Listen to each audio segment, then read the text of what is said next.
Kebanyakan kita Allah bagi peluang pergi buat ibadat di Mekah, buat ibadat di Madinah, dan kita belum sempat beribadat di Baitul Maqdis ataupun di Masjidul Aqsa. Malam ni kita doa supaya Allah SWT sempatkan kita semua untuk ziarah dan beribadat di Masjid Al-Aqsa. Amin.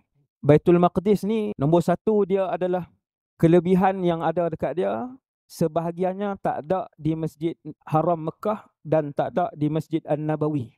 Masjid Haram dengan Tanah Haram, dua-dua tu barakah. Masjid Haram masjid, Tanah Haram keliling masjid dan dia luas. Dua-dua tu barakah. Masjid Haram, Tanah Haram.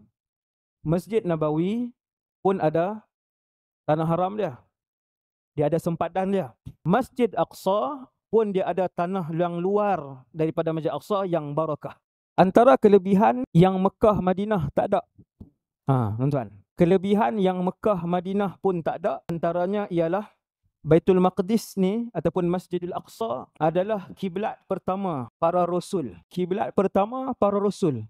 Sebab tu kalau satu hari nanti ada seruan untuk mengambil semula Palestin, mengambil semula Baitul Maqdis, mengambil semula Al-Masjidul Aqsa, semua orang mesti membayar dengan hidup, dengan nyawanya untuk pergi ke sana satu hari nanti insya-Allah. Dia kiblat semua rasul dan semua umat Islam. Sampailah Nabi solat bersama dengan sahabat pun masih lagi ke arah Masjidul Aqsa. Selama 16 bulan Rasulullah solat bersama dengan sahabat 16 bulan menghadap Masjidul Aqsa. Kemudian Nabi minta merayu dengan Allah untuk diubah. Sebab orang Yahudi selalu mengejek, mengeji dan menyindir-nyindir Nabi SAW. Dia duk perli. Apa agama apa tiru kami? Nabi terakhir macam mana ni tiru agama kami? Akhirnya selepas 16 bulan Allah menurunkan wahyu, wahai Muhammad, alihkan wajah kamu menghala ke Masjidil Haram di Mekah Al-Mukarramah.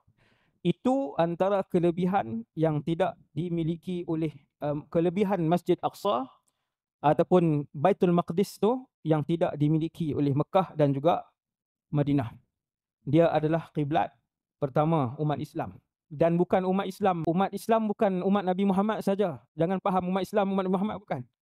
Umat Islam, umat-umat Nabi terdahulu juga dikira sebagai umat Islam.